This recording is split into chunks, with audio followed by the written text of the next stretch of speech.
Ey Kazakistan'da tonauşlar, жағдайларың қалай? Дубайда 97 үйлерің өртеніп кетіпті ғой. Өрт түсіп жатыр дейді ғой үйлеріңе.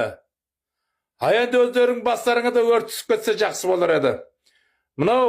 Сендер Дубайдан үй сатып алатын, тек қана елді ойламай, өздеріңнің қара бастарыңды ойлайтындар.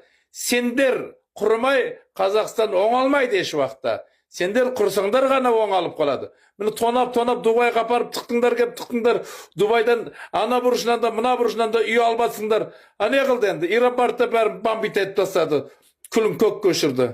Енді сендердің отбасыларыңмен, бала-шағаларыңмен, қатын бала-шағаларыңмен барлықтарың күлдерің көк күшіп кетсе, өте тамаша болар еді. Біз сендерден құтылар едік. Сендерден құтылмайынша қазақ елі оңалмайды. Сендер құтылуларың керек. Сендер жоғалып кетулерің керек. Құдайдан тағы да сұрайып, үйлерің енді күлі көк күшіп атқан болса, өздеріңнің енді күлдерің көк күшін деп, Құдайдан иншалла күндіз түні сұраймын, Құдай қаласа.